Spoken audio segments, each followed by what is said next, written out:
Olá, continuando os nossos estudos sobre o controlador, vimos na aula passada o controlador on-off ou liga-desliga, vimos o controlador com esterese e sem esterese e vimos alguns exemplos.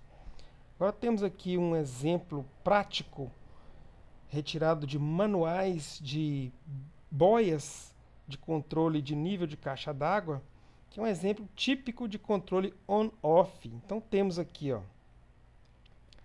a boia, temos aqui dois reservatórios e a, a sugestão de ligação desta boia. Nível alto liga a bomba, nível baixo desliga a bomba, que é o caso do reservatório inferior.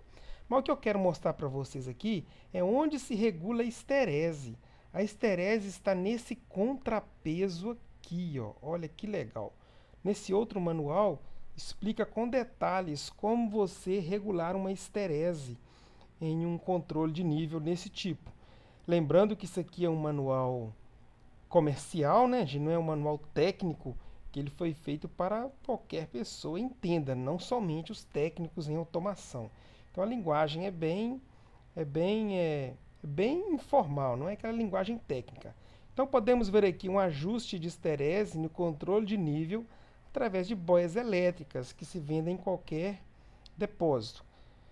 Neste caso aqui, colocando-se o contrapeso perto da boia, como na figura, o reservatório será sempre mantido com muita água. Bomba liga com frequência maior. Então vemos aqui uma esterese pequena, ou seja, você quer esse reservatório praticamente sempre cheio, mas com uma esterese pequena. Consequência disso, a bomba liga com maior frequência. Já no caso de baixo, ele explicando como você pode regular a esterese, que nada mais é do que posicionando o seu contrapeso mais longe da boia, a bomba vai ligar menos e a água no reservatório será sempre renovada. Então aqui você tem uma esterese maior, você vai ganhar o que com isso? A sua bomba ligando com menos frequência, você vai ter um desgaste menor no seu elemento final de controle, sempre você vai ter aqui uma renovação de água. Então aqui é um exemplo bem claro de um controle com esterese e as suas consequências. Ok? Vamos ver aqui uma variação do controle on-off, mas não é exatamente controle on-off. Isso aqui é mais utilizado em controle contínuo, que nós vamos ver mais para frente. Controle de pH de líquidos, utiliza-se muito esse tipo de controle. Então, ele é o controle PWM. Vocês têm isso em casa, hein? Vou explicar daqui a pouco. PWM significa modulação por largura de pulso. Vem deste inglês aqui, PWM. Ou seja, através da largura do pulso de uma onda quadrada, é possível o controle de potência ou velocidade. Então, temos aqui esse exemplo aqui, um sinal elétrico. Se ele fosse um sinal 100%, eu não teria numa onda quadrada, na verdade, né? Eu teria sempre uma linha contínua. Então, se eu quero apenas 10% da minha potência, eu teria aqui, o meu elemento, poderia dizer, o meu equipamento ligado durante apenas 10% do tempo, ele fica uma parte do tempo desligado, uma pequena parte do tempo ligado e assim vai. Com o PWM em 50%, metade do tempo ligado e metade desligado, metade ligado, metade desligado. Lembrando que a frequência desse tempo, que tempo é esse, professor? É segundos, é minutos, é horas? Aí depende de o que você vai controlar. Vamos ver no próximo slide. E o meu PWM em 90%, nós temos aqui um grande período do tempo ligado e um pequeno período desligado. Ok? Então, olha só, onde se aplica esse tipo de controle. É pouco usado, mas ele existe. Onde ele é usado?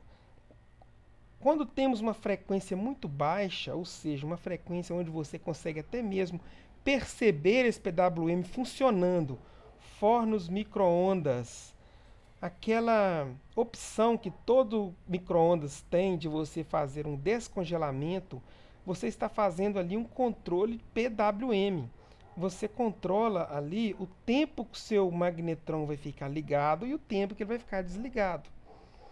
Então, se você tem lá uma programação de potência de 40%, você vai perceber que o seu magnetron ele vai ligar durante 60% do tempo e ficar desligado durante 40% do tempo. Fazem esse teste aí na sua, em suas casas, tá? Então, em fornos micro-ondas, a função de descongelamento utiliza um controle PWM de baixa frequência, tá? Controle de válvulas Shutoff. Vocês vão conhecer mais com detalhes válvulas Shutoff para frente, mas se você utilizar um PWM de frequência muito alta, o seu, no caso, a válvula não vai ter, ela não tem aquela resposta alta. Praticamente ela vai ficar ou toda aberta ou toda fechada. Ela não vai ter condições de responder abrindo e fechando na velocidade que você precisa, porque esse tipo de equipamento tem uma resposta lenta, são equipamentos pneumáticos, inclusive. Agora, nesses dois casos, um PWM de frequência alta pode ser aplicado a resistência elétrica e lâmpadas, porque você não vai ver, no caso, uma lâmpada trabalhando com 10% de PWM em alta frequência, você não vai ver essa lâmpada piscando. No micro-ondas, que é baixa frequência, você ouve o magnetron ligando e o magnetron desligando.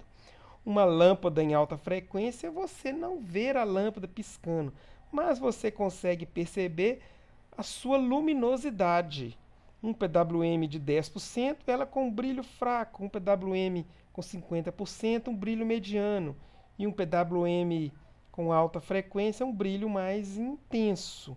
Então, só que em alta frequência. Uma lâmpada com PWM em baixa frequência não vai ter utilidades, vai virar um pisca-pisca. O objetivo de você ter uma lâmpada controlada por PWM é controlar a sua luminosidade, não é fazer um pisca-pisca, né? Então vamos finalizando os estudos aqui sobre controladores on-off, vimos um pouco do PWM.